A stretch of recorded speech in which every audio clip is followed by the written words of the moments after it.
Warahmatullahi wabarakatuh. Tetap semangat ya anak-anak kelas 4 dalam belajar di rumah. Kali ini Bu Intan akan membahas soal-soal yang ada pada tema 1.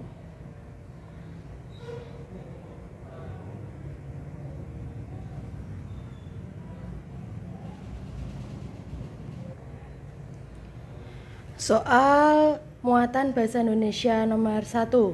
Apa yang kamu ketahui tentang gagasan pokok? Ingat ya, bahwasanya gagasan pokok itu adalah ide utama yang dibahas pada suatu bacaan. Yang kedua, apa perbedaan gagasan pokok dan gagasan pendukung? Perbedaan gagasan pokok dan gagasan pendukung yaitu gagasan pokok merupakan inti bacaan atau inti paragraf, sedangkan gagasan pendukung adalah informasi tambahan yang menjelaskan gagasan pokok. Yang ketiga, sebutkan ciri-ciri kalimat utama. Nah, kalimat utama itu apa? Yang pertama itu kalimat yang sifatnya umum. Kalimat utama ini nanti akan dijelaskan oleh kalimat penjelas. Selain itu, kalimat utama biasanya terletak di awal paragraf atau di akhir paragraf. Bu Intan ingatkan lagi, apabila kalimat utama terletak di awal, maka paragrafnya kita sebut dengan deduktif. Kalau kalimat utamanya terletak di akhir paragraf, maka kita sebut dengan induktif. Kalau di awal dan di akhir berarti campuran. Nomor 4, bagaimana cara menentukan gagasan pokok suatu paragraf? Nah, cara menentukan gagasan pokok, yang pertama itu kita membaca dulu satu paragraf dengan cermat, dibaca dulu semuanya. Kemudian setelah kita baca, kita temukan mana yang kalimat utama dan mana yang kalimat penjelas. Ingat bahwa kalimat utama itu adalah kalimat yang bersifat lebih umum, yang nantinya akan dijelaskan oleh kalimat penjelas. Nah, kemudian setelah kita mencari kalimat utama dan kalimat penjelas, baru kita cari gagasan pokok yang terletak pada kalimat utama. Soal nomor 5, tentukan gagasan pokok pada paragraf. Nah, ini paragrafnya yang sudah ada ya, yang judulnya Jam Gadang. Itu gagasan pokoknya yaitu jam gadang dari Sumatera Barat. Lanjut soal muatan IPA ya. Suatu benda yang dapat menghasilkan bunyi disebut dengan, nah coba dijawab dulu. Yang kedua, bunyi terjadi karena apa? Yang ketiga, Iwan mendengar bunyi melalui radio. Media perambatan bunyi pada radio itu apa? Ayo coba dijawab dulu. Yang keempat, perambatan gelombang bunyi yang paling cepat itu melalui apa? Dan yang kelima, penerapan contoh perambatan bunyi melalui media benda padat itu apa? Oke, sudah dijawab ya. Sekarang Bu Intan bahas. Suatu benda yang menghasilkan bunyi disebut dengan sumber bunyi. Contohnya suara manusia, suara hewan, tepuk tangan, benda yang dipukul, semua menghasilkan bunyi, maka disebut dengan sumber bunyi. Yang kedua, bunyi terjadi karena bergetar, ada getaran. Nah, Bu Intan contohkan ketika kita berbicara, kita pegang leher kita, maka ada sesuatu yang bergetar, itu adalah pita suara, sehingga menghasilkan bunyi. Yang ketiga, Iwan mendengar bunyi melalui radio. Media perambatan bunyi pada radio adalah, media perambatan bunyi itu ada 3 ya, ada padat, ada cair, dan ada gas. Media itu jalannya bunyi, bisa sampai ke telinga kita.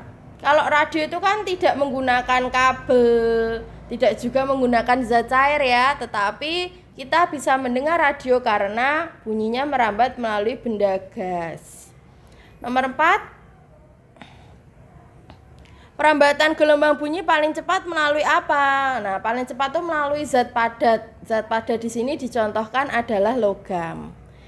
Yang kelima, penerapan contoh perambatan bunyi melalui media benda padat adalah mainan telepon kaleng dengan benang. Itu adalah contoh perambatan bunyi melalui media benda padat.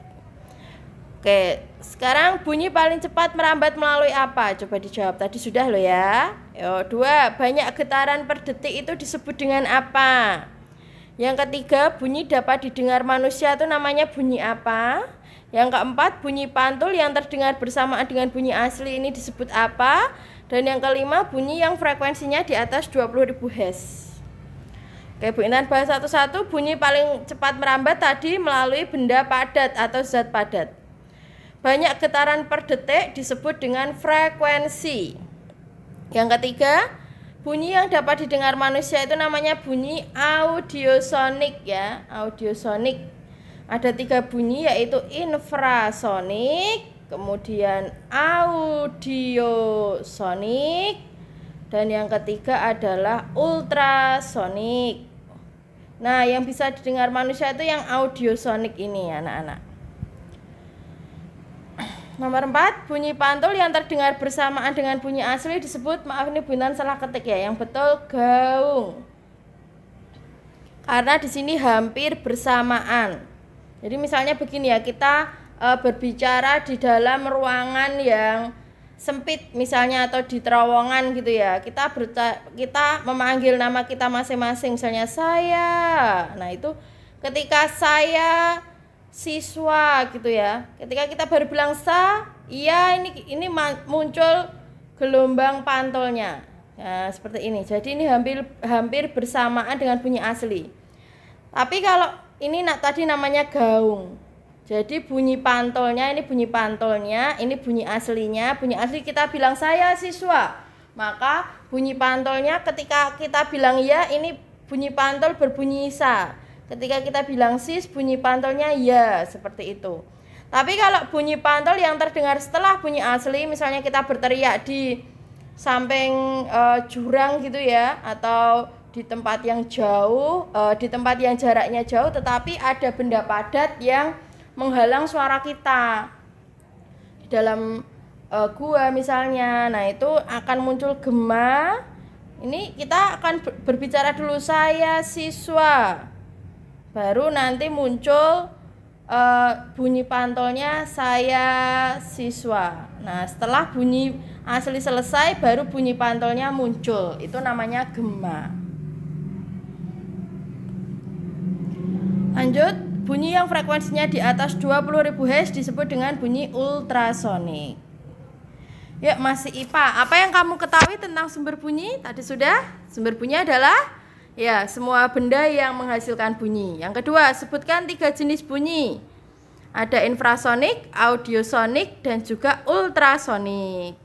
Soal ketiga, sebutkan 3 alat musik yang dimainkan dengan cara ditiup. Nah, contohnya ini ya, dimainkan dengan cara ditiup itu apa? Seruling, kemudian trompet, kemudian pianika.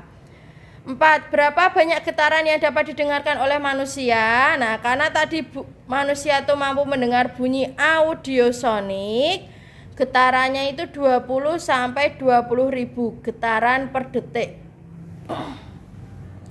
Jadi kalau infrasonik itu kurang dari 20 getaran per detik atau kita singkat dengan Hz. Kalau ultrasonik itu lebih dari 20.000 getaran per detik atau lebih dari 20.000 Hz. Tapi kalau audiosonik itu di antara 20 sampai 20.000 Hz. Mengapa seorang astronot tidak bisa mendengar di luar angkasa? Ya, karena di luar angkasa itu hampa udara atau tidak ada udara. Kalau tidak ada udara, berarti bunyi tidak dapat merambat. Oke, Bu Intan lanjutkan muatan IPS ya. Nomor 1. Oke, coba dijawab dulu. Rumah betang merupakan rumah yang didiami suku apa? Ini rumah betang itu yang ini. Rumah betang dibuat bagaimana? Upacara adat ngaben yang ini ya, berasal dari mana?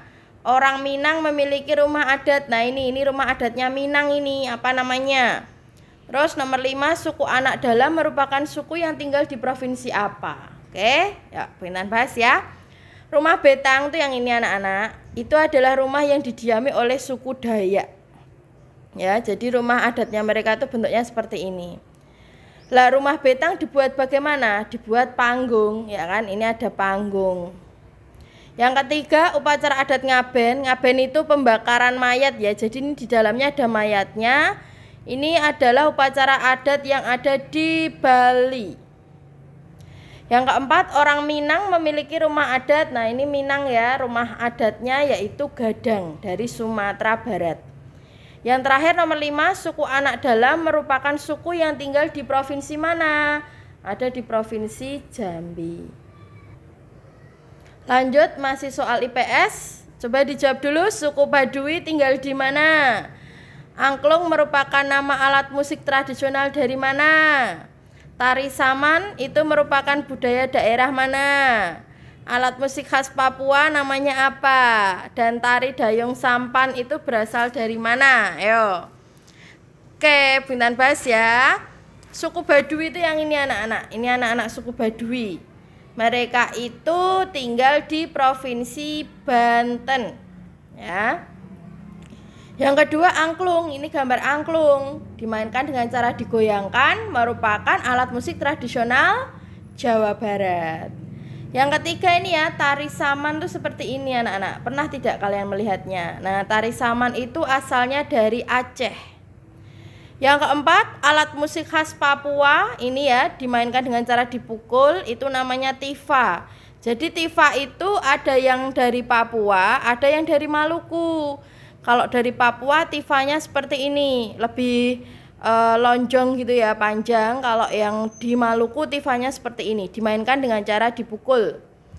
Yang kelima, tari dayung sampan itu berasal dari Riau. Nah, sekian ya anak-anak, tetap semangat belajar di rumah.